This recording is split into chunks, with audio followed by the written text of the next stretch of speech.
Hello students, welcome again at my YouTube channel. आप सबका स्वागत है आपके अपने चैनल मैथरेक्ट पर। स्टूडेंट्स, आज की इस वीडियो के अंदर हम बात करने वाले हैं एक्सरसाइज 9.5 की।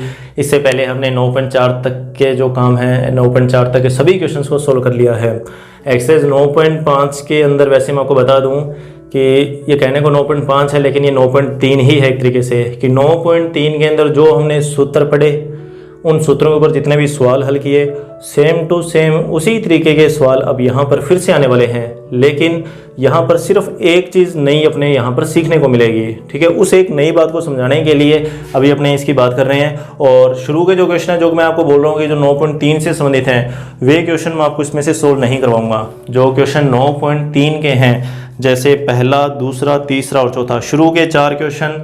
और बता दूँ 9.3 अगर आपको ध्यान हो तो जिसमें हमने पूर्ण वर्ग की विधि इस्तेमाल में ली थी, मतलब हमने पूर्ण वर्गों पर काम किया था। इससे पहले 9.4 जो हमने सोल्व की, वहाँ पर हमने गुणनखंडों का यूज़ किया। 9.3 में हमने पूर्ण वर्ग इस्तेमाल किए थे, वहाँ पर गुणनखंड नहीं हो रहे थे, हमने पूर्ण वर्गों का यूज़ किया। तो वही काम आपको 9.5 के अंदर भी यूज़ करना है। तो पहला, दूसरा, तीसरा, चौथा, ठीक है। और इसके अलावा अपने बात करें इसके 11वें क्वेश्चन, नहीं 11वां नहीं, 12वां, 13वां, 14वां, 15वां, ठीक है। 12वां, 13वां, 14वां और 15वां क्वेश्चन, शुरू के 4 क्वेश्चन और 12वां, 13वां, 14वां, 15वां ये क्वेश्चन।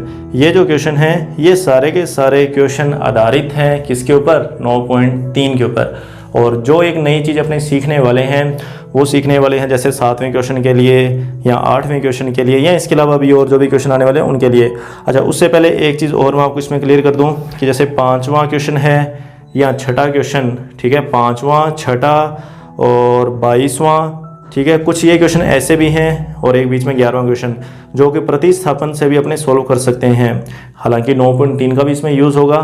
तो मैं अभी एक बार इसकी स्टार्टिंग कर रहा हूँ 5वें क्वेश्चन के साथ। तो सबसे पहले अपने इसका 5वां क्वेश्चन सोल्व करेंगे। 5वां क्वेश्चन क्या है कि हमें समाकलन ज्ञात करना है। ये एक्सरसाइज 9.5 का है कि x बटा में x की पावर 4 और फिर x स्क्वायर प्लस में 1, हमें इसका समाकलन करना है। किसके सापेक्ष? x के सापेक्ष इसका समाकलन करना है। तो डॉट में यहाँ पर लगा देंगे dx और इधर समाकलन का निशान।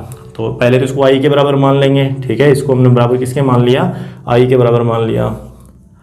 अब देखिए यहाँ पर अगर अपने x स्क्वायर को t मान लें तो ये बनता है 2x dx बराबर dt, या यूँ कहें कि x dx बराबर dt बटा में 2, या फिर i बराबर तो x dx की जगह तो आ जाएगा dt बटा में 2 आ गया। x की पावर 4 यहाँ से निकाल लेंगे, x की पावर 4 का मान, तो ये बनेगा t स्क्वायर। फिर x स्क्वायर को t मान ही रखा है, ठीक है, ये स्क्वायर है, प्लस में t प्लस में 1, 2 को बाहर निकाल देंगे तो i बराबर 2 बाहर आ गया, ठीक है, dt फिर बटा में t स्क्वायर प्लस में t प्लस में 1, इधर गया 1। और ये बन गया 9.3 का सवाल। आगे खुद सोल्व कर लेना। कैसे करना है बता देता हूँ, पूर्ण वर्ग से, ठीक है। क्योंकि ये एक्सरसाइज हमने कर रखी है तो वापस इसको करने का मतलब नहीं है, आप सिर्फ इसका अभ्यास करके देखिए, ठीक है। यहाँ वापस करवाने की कोई ज़रूरत नहीं पड़ेगी कि आपको तो बस पूर्ण वर्ग विधि से इसको सोल्व करना है। सूत्र जो भी है 10 के रूप में या जैसा भी है वो यहाँ पर अपने आप बन जाएगा। हो सकता है कि साइन जो 9.4 के सूत्र है तो वो बन जाए, या 9.3 के जो भी हैं सूत्र वही बनेंगे जो हमने कर रखे हैं। करना पूर्ण वर्ग विधि से है। कि कैसे करना है थोड़ा बता देता हूँ। चलो इसको कि t का जो गुणांक है वो 1 है, उसका आधा किया 1/2, उसकी स्क्वायर की 1/4, तो 1/4 एक बार जोड़ना है और एक बार घटाना है। t का गुणांक 1 है, उसका आधा किया 1/2 और उसकी स्क्वायर की 1/4, तो t स्क्वायर प्लस t और 1/4 एक बार जोड़ दिया और एक बार घटा दिया। फिर इन तीनों पे अपने को सर्वसमीका लगानी थी पूर्ण वर्ग वाली, कि ये तीनों जो मान है वो t प्लस 1/2 का होल स्क्वायर थे, और 1 में से 1/4 घटाएंगे तो 3/4 रह जाएगा, प्लस का 3/4, जिसको √3/2 की स्क्वायर लिख देते थे dt। और फिर ये 1/x की square plus a square tan inverse का सूत्र बन जाता था। तो इस तरीके से आपको क्वेश्चन सोल्व करने हैं। जैसे 6ठा क्वेश्चन है तो 6ठे क्वेश्चन में आपको साइन को t मानना है, और फिर आपको इसी तरीके से पूर्ण वर्ग विधि इस्तेमाल करनी है। और फिर उसके बाद में 10वां क्वेश्चन, इसका 10वां क्वेश्चन, चलो 10वां क्वेश्चन तो वो मेथड जो आपको बताना नहीं है उसी के ऊपर आधारित है। 11वां जो क्वेश्चन है, ठीक है, 11वां क्वेश्चन देखिए क्या दिया हुआ है कि हमें दिया हुआ है 11वां क्वेश्चन 1/2 e की पावर 2x फिर 3e⁻x प्लस में कितना, प्लस में दिया हुआ है 1। ठीक है, जो क्वेश्चन मतलब आपने अभी तक पढ़े हुए हैं ना, तो सिर्फ मैं पहले उन्हीं की बात कर रहा हूँ, कोई नई चीज़ अभी आपको यहाँ पर नहीं देखने को मिल रही कि हमने जो पुराना काम अभी किया हुआ है सिर्फ अपने उसी की बात कर रहे हैं। तो अपने इस क्वेश्चन को किस तरीके से सोल्व करेंगे, तो वो देखिए कि यहाँ पर भी अपने को क्या करना है, जैसे कि हमने 9.4 के जो लास्ट क्वेश्चन थे ई वाले, हमने ई का ऊपर नीचे गुणा किया था और ई को टी माना था ना, तो कुछ इसी तरीके का काम अपने को यहाँ पर भी करना है कि हम क्या करेंगे, e⁻x का ऊपर नीचे गुणा कर देंगे और e⁻x को अपने क्या करेंगे, टी मान लेंगे। ठीक है, 11वां क्वेश्चन है, इसका समाकलन करना है x के सापेक्ष कि i बराबर, मैं e⁻x का ऊपर नीचे गुणा कर रहा हूँ,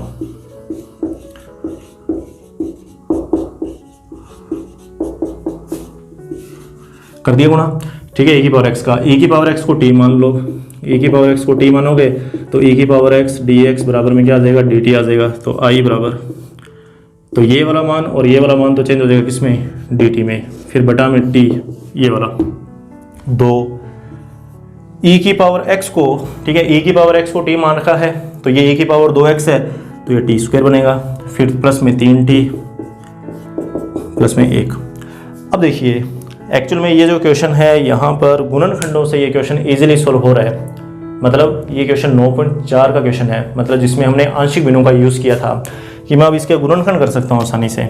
मैं लिख ही देता हूँ कि dt फिर बटा में t, इसके गुणनखंड बनेंगे t प्लस में 1 और 2t प्लस में 1। आप करके देख लेना, इसके गुणनखंड t प्लस 1 और 2t प्लस 1, और ये अब 3 पदों में विभाजित हो गया। तो पहला पद a के बटा में, दूसरा पद b के बटा में, तीसरा पद c के बटा में, कि 3 पदों में आंशिक भिन्नों में इसका वियोजन कर लेना और आंशिक भिन्नों से ABC के मान निकाल के इसका समाकलन आप आसानी से कर सकते हैं। ठीक है, कोई दिक्कत नहीं आएगी कि ये सारे के सारे क्वेश्चन जो हैं वो अभी तक जो हमने पढ़े हुए हैं सिर्फ वही क्वेश्चन रिपीट हुए हैं। इसके अलावा ऐसा कोई और क्वेश्चन इसमें से जो बन सकता है तो 22वां क्वेश्चन में भी इसी तरीके से करना है, e⁻x को t मानना है। आप उसको करके देखना, सोल्व हो जाएगा। अच्छा, 19वां जो क्वेश्चन है इसका, 19वां क्वेश्चन, ऐसा ही एक क्वेश्चन हमने अभी इससे पहले 9.2 से संबंधित अगर अपने बात करें तो वहाँ पर ये क्वेश्चन आया हुआ है। अगर मैं 19वें क्वेश्चन की बात करूँ कि रूट में sec x - 1, तो 228 नंबर पेज पर उदाहरण नंबर है 12वां कि रूट में sec x प्लस में 1 है। तो यहाँ पर जिस तरीके से सूत्रों का यूज़ किया है वहाँ पर माइनस के लिए हम सूत्रों का यूज़ कर लेंगे। करना इसी तरीके से है, आप एक बार ट्राई कर लेना, थोड़ी बहुत चेंजिंग आएगी, कोई कोस और साइन का कोई फ़र्क रहेगा, इसके अलावा और कुछ इसमें चेंजिंग नहीं आने वाली। आप एक बार खुद एक बार सोल्व करके देखना।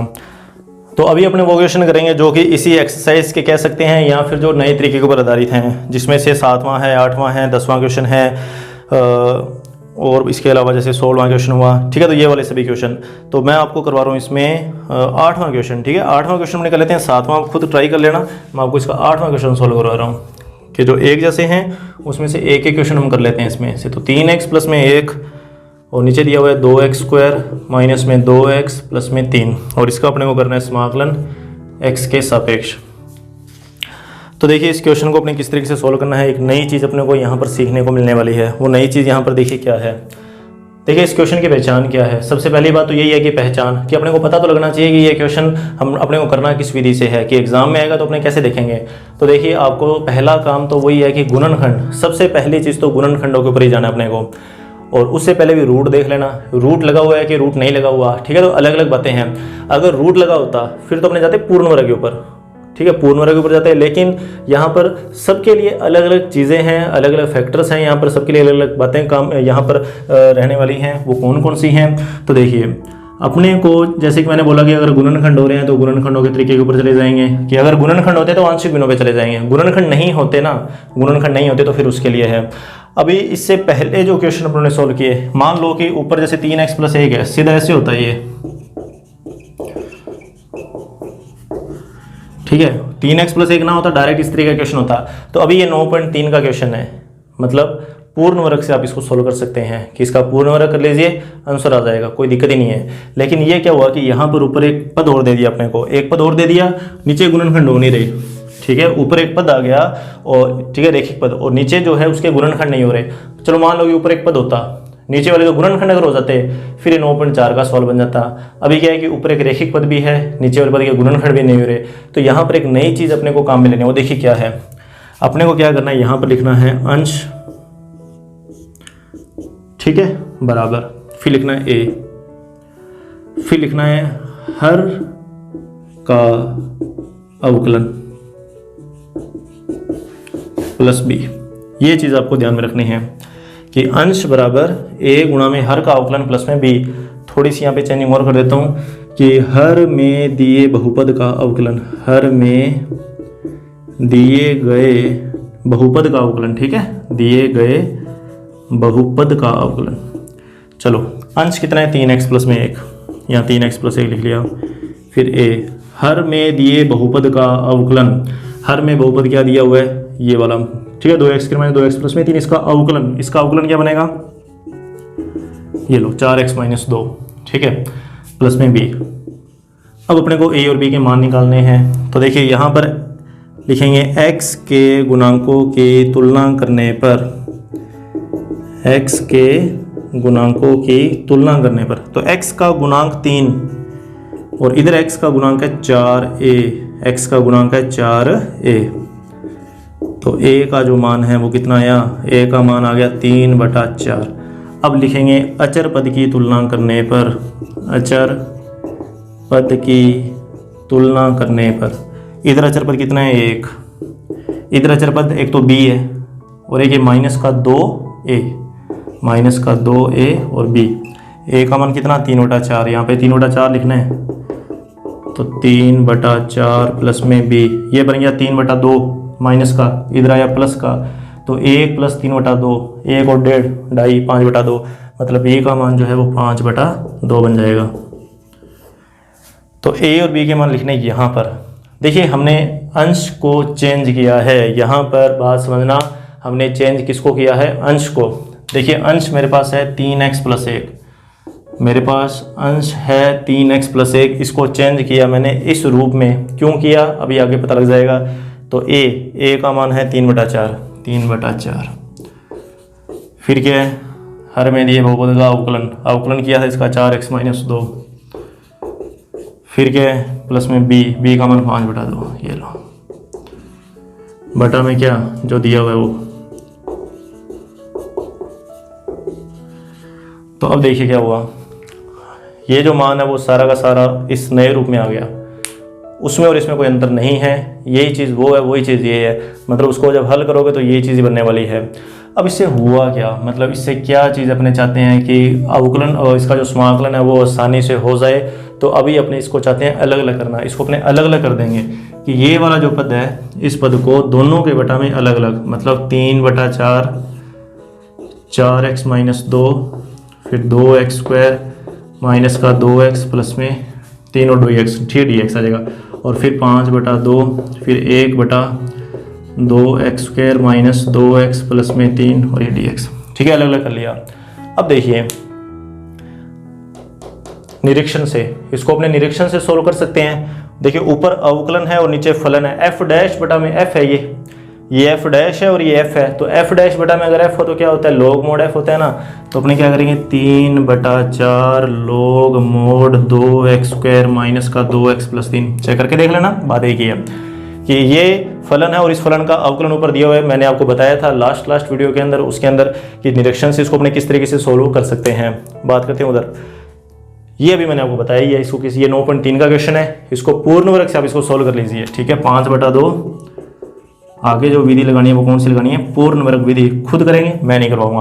तो आपको ये जो नया तरीका है वो सिर्फ ये है कि इस चीज़ को समझना है, तो अब इसको अलग अलग तरीकों से भी अपने को देखना है, 1-2 क्वेश्चन और हैं इसके, तो अपने वो करते हैं ताकि आपको ये चीज़ अच्छे से समझ में आ सके, क्योंकि समझना सिर्फ इसको है, इसके बाद वाला जो काम है उसमें प्रॉब्लम नहीं आएगी। यहाँ हमेशा निरीक्षण लगेगा, वहाँ हमेशा पूर्ण वर्ग लगेगा, ये 2 बातें तो आप अपने दिमाग में बिठा लीजिए कि यहाँ पर तो हमेशा निरीक्षण का यूज़ करेंगे और वहाँ पर पूर्ण वर्ग का यूज़ करेंगे, ठीक है। चलिए बात करते हैं हमने इसके अगले क्वेश्चन की। तो 7वां, 8वां, 9वां ये सभी क्वेश्चन खुद को करने हैं, ठीक है। 12वां, 13वां, 14वां ये मैंने आपको बता ही दिया था, 12वां, 13वां, 14वां, 15वां पूर्ण वर्ग हो जाएगा। 16वें क्वेश्चन की बात कर लेते हैं। अच्छा उससे पहले एक 10वां क्वेश्चन है बीच में रहा हुआ है ये, कि इसको प्रतिस्थापन से भी सोल्व, थोड़ा सा यहाँ पर है इसमें प्रतिस्थापन का मैटर, बता देता हूँ। देखो 3 sin x, फिर माइनस में 2, फिर कोस, और फिर बटा में 5 minus cos square minus 4 sine, ठीक है। ये लो डॉट में dx। तो यहाँ क्या होगा, साइन को t मानना पड़ेगा, साइन को क्या करना पड़ेगा, t मानना पड़ेगा, क्योंकि ये cos x और ये dx जो है ये dt में चेंज हो जाएगा। और उससे पहले एक काम और कर लेना, ये जो cos स्क्वायर है इसको 1 माइनस साइन स्क्वायर लिख लेना। देखो थोड़ा सा इसको अपने रीअरेंज करें, 3 साइन x माइनस का 2 फिर cos x डॉट में dx। इसमें तो कोई दिक्कत नहीं है, कोई चेंजिंग नहीं करनी इसमें। cos स्क्वायर को लिखना था, cos स्क्वायर को लिखना था 1 माइनस साइन स्क्वायर। इससे क्या होगा, ये ऊपर फिर ऐसा कैसा 3 साइन x माइनस 2 फिर cos x डॉट में dx बटा में माइनस का साइन स्क्वायर है ना, ये बाहर वहाँ माइनस है तो प्लस का हो जाएगा, ये लो साइन स्क्वायर प्लस का, फिर माइनस का ये 4, ये तो इसमें कोई दिक्कत ही नहीं है, ये तो ऐसा कैसे लिखना है, माइनस का 1 और प्लस का 5 है, प्लस का 4। लो अब देखो, कोस साइन को t माना, साइन को क्या मानना था, t मानना था, साइन को t माना हो तो उससे क्या होगा, ये dt बन जाएगा। मैं डायरेक्ट लिख रहा हूँ 3t माइनस 2 dt बटा में t square minus 4t plus में 4, 3t माइनस 2 बटा में t square minus 4t plus में 4। अब देखिए ये बन गया क्वेश्चन 9.4 का, ये 9.4 का क्वेश्चन बन गया। कैसे बन गया 9.4 का, देखिए 3t माइनस 2 नीचे t माइनस 2 का होल स्क्वायर, नीचे गुणनखंड हो रहे हैं ना, नीचे गुणनखंड हो रहे हैं तो 9.4 वाले तरीके से आंशिक भिन्नों में वियोजित करेंगे। नीचे 2 पद हैं, 2 हिस्सों में तोड़ दो। देखो 3t माइनस 2 बटा में t माइनस 2 का होल स्क्वायर है, ये 2 पदों में टूट गया, पहले t माइनस 2 फिर t माइनस 2 एक बार और आएगा, ठीक है, ये खुद ही है, दूसरी बार भी आ गया। ऊपर एक बार a और एक बार क्या लगाना है b, लघुत्तम लेके ab के मान निकालिए तो इसका समाकलन कर लीजिए, सोल्व कर लेना। देखिए मिक्स क्वेश्चन है, कोई भी तरीका कहीं भी यूज़ हो रहा है तो आपको पीछे वाली जो बातें हैं 9.3 की, 9.4 की या 9.2 की, वो सब बातें अच्छे से क्लियर होनी चाहिए, तभी आप इन क्वेश्चन को सोल्व कर सकते हो। ठीक है, यहाँ ये सोचने की जरूरत नहीं है कि हमें कैसे पता लगेगा, प्रैक्टिस से ही पता लगेगा, कोई और चारा नहीं है।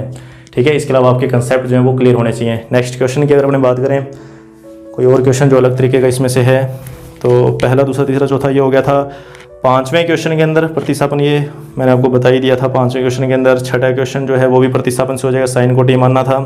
7वां 8वां मैंने आपको बता दिया अभी कैसे करना है। 9वां इसी तरीके से, 10वां ये हो ही गया। 11वां भी बता दिया, e की x का ऊपर नीचे गुणा करके e की x को t मानना था। और 12वां 13वां 14वां 15वां 9.3 16वां क्वेश्चन। बात करते हैं 16वें क्वेश्चन की, कि 16वां क्वेश्चन भी अपना पेंडिंग है।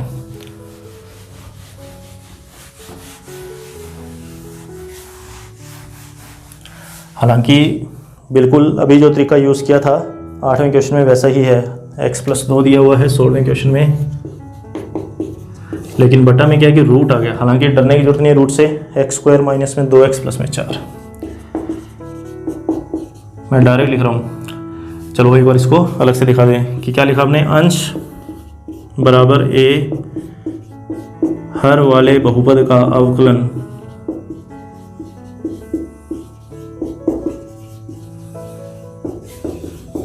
प्लस में b। ठीक है, तो अंश तो है x + 2, फिर a हर वाले बहुपद का, सिर्फ बहुपद का अवकलन करना है, ये रूट को नहीं करना, बहुपद का। तो 2x माइनस में 2 प्लस में b, फिर x की तुलना करो, x की तुलना, ठीक है, मतलब x के गुणांक की तुलना। तो x का गुणांक इधर 1 है, इधर x का गुणांक 2a है, तो लो a का मान तो आ गया, a का मान आ गया कितना, 1/2। अब बात करते हैं अपने अचर पद की तुलना की। अचर पद की तुलना, तो इधर अचर पद है 2, इधर अचर पद है माइनस का 2a प्लस का b। a का मान कितना, 1/2, तो 2 बराबर माइनस का 2 गुणा 1/2 प्लस में b। 2 से 2 कैंसिल, माइनस 1 कितना प्लस 1 हो जाएगा, 3 बराबर b। ये लो a और b के मान आ गए। मतलब इसको लिखना कैसे है, समाकलन के अंदर। ठीक है, अंश को लिखना है a गुणा में अवकलन प्लस में b, a गुणा में अवकलन प्लस में b। a का मान कितना, 1/2, तो ये लो 1/2। फिर अवकलन आ जाओ, अवकलन पे अवकलन था 2x माइनस 2, फिर प्लस में था b का मान कितना, 3। फिर नीचे जो रूट अपने को दे रखा है वो आ जाएगा, x² माइनस का 2x प्लस में 4 डॉट में dx। और अब करना है अलग अलग, दोनों के बटा में इसको अलग अलग लिख लो। तो ये बनेगा 1/2 समाकलन 2x माइनस 2 बटा में रूट एक्स स्क्वायर माइनस का 2x प्लस में 4 dx और फिर 3 के बटा में भी ये dx हम लिख देते हैं रूट एक्स स्क्वायर माइनस का 2x प्लस में 4। इसका मैंने बोला था निरीक्षण से, उसका मैं बोला था मैंने पूर्ण वर्ग से, तो उसको तो करना पूर्ण वर्ग से 9.3, ये आ जाओ निरीक्षण पे। ऊपर अवकलन है, नीचे रूट एफ है, तो एफ डैश बटा में रूट एफ का मैंने आपको बताया था दुगना करना है, सिर्फ नीचे वाले का दुगना। मैंने आपको बताया हुआ है लास्ट वीडियोस के अंदर अपनी कि आप क्या करोगे, निरीक्षण से इसका समाकलन करोगे कि रूट का दुगना, इस रूट वाले का दुगना प्लस में 3 वाले के साथ जो पद है अपने को इसका करना है पूर्ण वर्ग से, ठीक है, वो खुद कर लेना आप। तो ये इसका आंसर है। अब अपने इसमें और देख लेते हैं कौन सा क्वेश्चन है जो कि अलग तरीके का है। तो अभी इसमें सिर्फ एक 20वां क्वेश्चन अपना बचा हुआ है, 20वां क्वेश्चन सोल्व कर लेते हैं तो अपनी ये पूरी एक्सरसाइज कंप्लीट हो जाएगी। तो देखिए कैसे करना है 20वां क्वेश्चन। तो देखिए इस एक्सरसाइज के लिए अपना जो लास्ट क्वेश्चन है root sine x minus alpha और बटा में फिर साइन एक्स प्लस एल्फा दिया हुआ है और इसका अपने को समाकलन करना है एक्स के सापेक्ष। देखिए ये क्वेश्चन अलग ही तरीके का क्वेश्चन है, इस एक्सरसाइज के अकॉर्डिंग तो नहीं है वो, ठीक है। करना किस तरीके से वो देखिए।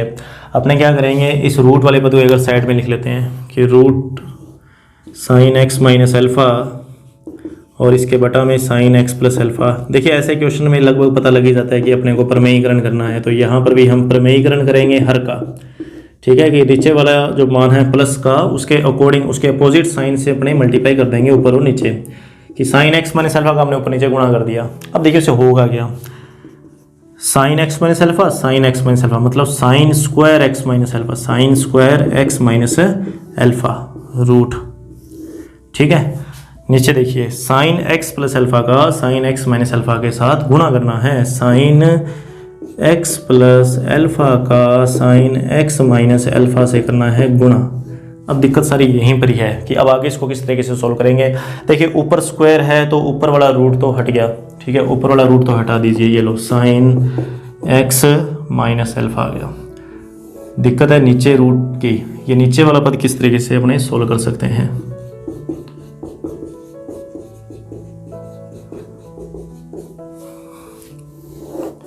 देखिए साइन ए माइनस बी का सूत्र लगा दो, साइन ऊपर इसको ए और इसको बी मान लो, तो ये देखो साइन ए कोस बी माइनस कोस ए साइन बी, ठीक है। और इस पद को दोनों के बटा में अलग अलग लिख दो, ये लो कि इधर आ गया साइन एक्स प्लस एल्फा और फिर साइन एक्स माइनस एल्फा, और इधर भी आ जाएगा साइन एक्स प्लस एल्फा और फिर साइन एक्स माइनस एल्फा। कि हमने क्या किया, पहले तो साइन ए माइनस बी का सूत्र लगा दिया, साइन ए माइनस बी का सूत्र लगा दिया, फिर नीचे वाले पद को कर दिया अलग अलग, कि साइन ए माइनस बी का ये सूत्र साइन ए कोस माइनस कोस ए साइन बी, फिर नीचे वाले पद को अलग अलग कर दिया। अब यहाँ से अब आगे अपने को यूज़ करने हैं सूत्र 11वीं क्लास के। 11वीं क्लास में हमने ध्यान दिया हो कि इस तरीके के सूत्र कि साइन ए प्लस बी का साइन ए माइनस बी से गुणा कर दें तो क्या आता है। तो मैं आपको वापस वो याद करवा दूँ, वो सूत्र यहीं लिख लेते हैं, यहाँ जाएंगे कि साइन ए प्लस बी का गुणा करना होता हो अगर साइन ए माइनस बी के साथ, तो इसके दो सूत्र थे, ठीक है। तो दोनों ही सूत्र मैं लिख देता हूँ कि अगर अपने साइन ए प्लस बी का साइन ए माइनस बी से गुणा करें तो क्या आएगा, तो ये गुणा आता था कि sine square A minus sine square B, और एक सूत्र और था इसका, वो था cos square B minus cos square A. इसी प्रकार से अगर अपने कोस का कोस के साथ गुणा करते हैं तो वहां पर भी सूत्र आता था इसी तरीके का। साइन वाले में दोनों सेम चलते हैं, कोस वाले में दोनों अलग अलग चलते हैं। पहले अपने को कोस वाले को लिखना होता था, वो अलग चीज़ है। अभी अपने को साइन वाले सूत्र के ऊपर बात करनी है कि साइन ए प्लस बी का साइन ए माइनस बी से गुणा करेंगे तो sine square A minus sine square B, या फिर cos square B minus cos square A, दोनों में से कुछ भी आ सकता है। तो अभी यहाँ पर यूज़ क्या करना है, अल्फा तो यहाँ पर कांस्टेंट है, अल्फा जो है वो कांस्टेंट है, दोनों ही सूत्रों का यूज़ करेंगे अलग अलग जगह पे। अब वो अपने ऊपर डिपेंड करता है कि अपने किस तरीके से उसको यूज़ करते हैं। तो इस कोस अल्फा को यहाँ से बाहर निकालिए, समाकलन, ठीक है, यहाँ लिख लेना x के सापेक्ष समाकलन करने पर, x के सापेक्ष समाकलन करने पर कोस अल्फा बाहर आ गया, ऊपर है साइन x डॉट में dx और फिर बटा में रूट। अब मुझे यहाँ पर सूत्र कौन सा लिखना है, ऊपर वाला या नीचे वाला। तो देखिए ऊपर sign x dot d x है, प्रतिस्थापन के अकॉर्डिंग सोचना कि साइन एक्स डी एक्स यहाँ पर हटाओ किसी ना किसी तरीके से, तो कोस को टी मानना पड़ेगा, तो कोस वाला सूत्र लगा लीजिए। मतलब यहाँ पर लिख लीजिए कोस square alpha minus cos square x, क्योंकि अगर मैं कोस को टी मानूंगा तो sign x d x D T में चेंज हो जाएगा। अभी करेंगे इस क्वेश्चन को माइनस, ठीक है, माइनस साइन अल्फा बाहर कांस्टेंट इसलिए, फिर ऊपर कोस एक्स डॉट में डी एक्स। अब जैसे मुझे यहाँ से कोस को हटाना पड़ेगा, तो कोस को हटाने के मुझे साइन को टी मानना पड़ेगा, तो साइन लाना पड़ेगा, तो साइन लाने के लिए साइन वाला सूत्र लगा देंगे कि sine square X minus sine square alpha. अब इसमें कोई दिक्कत ही नहीं है, इसको I1 मान लेना, इस पूरे को तो I1 मान लेना, और उस पूरे को क्या मान लेना, I2 मान लेना, कि ये वाला जो पद है, ये वाला, ये तो बन जाएगा I1, और इधर वाला जो पद है ये समाकलन साथ में, ये बन जाएगा I2। तो I1 और I2 का अलग अलग करना है समाकलन, ठीक है, दोनों का अलग अलग। पहले I1 को अलग लिख के सोल्व कर लेना, फिर I2 को अलग लिख के सोल्व कर लेना। यहाँ पर क्या करना पड़ेगा, कोस को टी मानना पड़ेगा, और उसमें किसको टी मानना पड़ेगा, साइन को टी मानना पड़ेगा। मैं करवा देता हूँ एक, ठीक है, एक मैं सोल्व करवाता हूँ, दूसरा आप खुद कर लेना। मैं I1 करवा देता हूँ किस तरीके से करना है, कि I1 लिखा मैंने सिर्फ I1 कि sine x dot d x और फिर बटा में root cos square alpha minus sine cos square x. तो मैंने यहाँ लिखा माना प्रतिस्थापन कोस एक्स बराबर टी, तो माइनस का साइन एक्स अवकलन किया, फिर डी एक्स बराबर डी टी, मतलब साइन एक्स डी एक्स बराबर माइनस का डी टी। तो I1 बराबर आ गया माइनस का डी टी, ठीक है, ऊपर बन गया माइनस का डी टी, क्योंकि साइन और डी एक्स है, तो साइन और डी एक्स माइनस का डी टी, ये माइनस जो है ना, ठीक है, ये माइनस उधर चला गया, तो माइनस का डी टी और बटा में रूट कोस स्क्वायर अल्फा, तो यहाँ आ गया कोस स्क्वायर अल्फा माइनस, इसको टी माना हुआ है तो स्क्वायर है तो टी स्क्वायर, ये कोस अल्फा कांस्टेंट है, इसको एक बार ए मान लो, ये माइनस बाहर आ जाएगा, माइनस बाहर आ गया, 1 बटा में root cos square alpha minus t square, तो 1 बटा में root a square minus x square, तो 1 बटा में root a square minus x square, ये 9 पॉइंट सूत्र बन गया 3 का, 9.3 का सूत्र बन गया साइन इनवर्स एक्स बटा में ए, ठीक है, साइन इनवर्स एक्स बटा में ए आ जाएगा, मतलब साइन इनवर्स टी बटा कोस अल्फा प्लस में सी, टी का मान लिख देना, टी का मान ये रहा कोस एक्स। अच्छा, उसकी अगर अपने बात करें I2 की, तो साइन को टी मानना पड़ेगा, साइन को टी मानोगे ऊपर डी टी बन जाएगा, तो डी टी बटा में root t square minus sine square alpha, तो इस बार लॉग वाला सूत्र लगेगा, ठीक है, तो सूत्रों के अंदर अंतर आप ध्यान रख लेना। तो 9.5 अपनी कंप्लीट है। अब अपने नेक्स्ट वीडियो के अंदर बात करेंगे 9.6 की, जो कि दो फलनों के गुणनफल का समाकलन है। अभी तक हमने जितने भी समाकलन किए हैं वो सारे के सारे अलग अलग विधियों के ऊपर थे। अब जो समाकलन अपने करने वाले हैं वो एक नई ही विधि है जिसमें अपने को दो फलनों का गुना मिलेगा, तो गुना का समाकलन करना है इस बार, ठीक है। तो नेक्स्ट वीडियो के अंदर बात करेंगे हम इसकी।